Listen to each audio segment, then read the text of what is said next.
रहमानी साहब, आप इतने लंबे ज़माने से हिंदुस्तान की सियासत देख रहे हैं।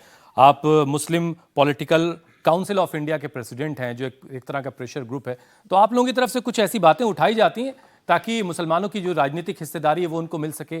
कभी उठाई गई, उसकी कितनी सुनवाई हुई, या आने वाले वक्त में कोई ऐसा प्लान कर रहे हैं आप लोग? देखिए, राजनीतिक हिस्सेदारी ये एक बहुत बड़ा सवाल आज का नहीं है। शाहिद साहब ने और मुजीब साहब ने जो बात कही, मैं उसी में एक थोड़ा सा इजाफा परसेप्शन का करना चाहता हूँ। प्लीज़। 1934 में जिन्ना साहब ने 14 नुकाती फार्मूला दिया था, और उस 14 नुकाती फार्मूले में उन्होंने इसी प्रोपोर्शनल रिप्रेजेंटेशन की और रिजर्वेशन की बात की थी, मुस्लिम रिजर्वेशन की, कि एक अनडिवाइडेड इंडिया में सीट्स तो मुसलमानों की रिजर्व हों। एक ये पार्ट है। दूसरा पार्ट है कि पूना पैक्ट में 1930 में गांधी जी ने पूना की जेल में मरण व्रत रखा कि हिंदू वोट, दलित वोट हिंदू वोट के फोल्ड से बाहर नहीं जाए। लेकिन हम इसके पूर्व पैक्ट ये हुआ अम्बेडकर और गांधी जी के बीच में कि हम हिंदू वोट का जो शेयर है उसमें से दलित को रिजर्वेशन दे देंगे, लेकिन आप अपने आप को हिंदू ही रखिए, हिंदू ये मत कहिए कि हम हिंदू नहीं हैं।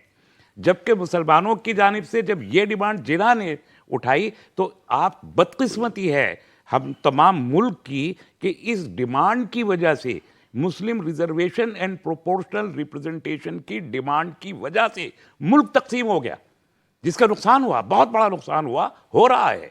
तो ये वो डिमांड है, ये इसकी ज़रूरत है। इसके बावजूद हमने आज़ादी के पहले ही कहीं ना कहीं ये जहन बना लिया कि हमको इस मुल्क के डेमोक्रेटिक सिस्टम में मुसलमानों को बहुत ज़्यादा रिप्रेजेंटेशन नहीं देना। और उसका नतीजा ये है कि 1952 के पहले इलेक्शन से आज तक मुसलमानों का लेजिस्लेशन में, चाहे वो लोकसभा हो चाहे वो स्टेट असेंबलीज हो, 5% के ऊपर कभी गया ही नहीं। हम 14% सेंसस कहता है 2011 के का, आसपास का एक दौर था, शायद 9% के आसपास गया था। एक आध मरतबा कभी, वो पता नहीं कौन सा जादुई दौर था। वो 1984 में के इलेक्शन के बाद एक बार हुआ था, लेकिन पार्लियामेंट में। उसके अलावा कभी नहीं हुआ। जब 54 सीट्स आई थी तो उसके अलावा कभी भी नहीं हुआ। लेकिन पिछले कुछ वक्त में अभी पुजारी ग्रंथी सम्मान योजना है, फिर सनातन सेवा समिति है। क्या केजरीवाल को लग रहा है कि मुसलमान अब छिटक रहा है, कुछ उनसे दूर हो रहा है, तो अब उनको हिंदुत्व और पॉलिटिक्स की तरफ जाना पड़ा? क्या ये इसको इस तरीके से देखा जा सकता है उनके इन फैसलों को? देखिए, केजरीवाल जो पैदाइश है, बुनियादी तौर पर आम आदमी पार्टी की पैदाइश, वो एक मंसूबे के तहत आरएसएस ने ही उसकी पैदाइश कराई है, और वो उसके ही मकासद को हमेशा से पूरा करने की कोशिश करते हैं। और अब वो बीजेपी के मुकाबले खड़े हो गए हैं। वो उसके मकासद को पूरा करते हैं। मैं आपको 2-3 मिसालें देता हूँ।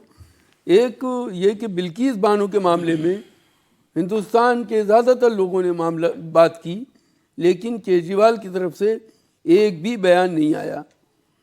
CAA का जो पूरा मूवमेंट चल रहा था देश में, बहुत सारे लोग मुखालफत कर रहे थे, उसमें ओखला के इलाके में उन्होंने एक विजिट तक नहीं किया।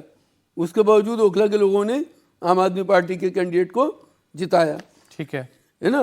तीसरी चीज़ और मैं बताता हूँ, दिल्ली में इतना बड़ा राइट हुआ, दिल्ली फसाद में अगर केजरीवाल चाहते तो वहाँ अपनी कैबिनेट के साथ जाके उस चीज़ को किसी हद तक कंट्रोल कर सकते थे, लोगों के दरमियान भाईचारे की बात कर सकते थे। जिस आदमी की वजह से वो राइट हुआ, वो भी आम आदमी पार्टी का मंत्री रह चुका था, तो केजरीवाल ने उसमें कोई बयान तक नहीं दिया, जाना तो बहुत दूर की बात है।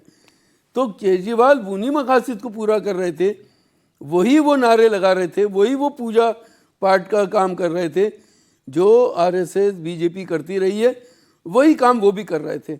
और उन्होंने बीजेपी को मजबूत करने का काम किया है, उसको कमज़ोर करने का काम नहीं किया।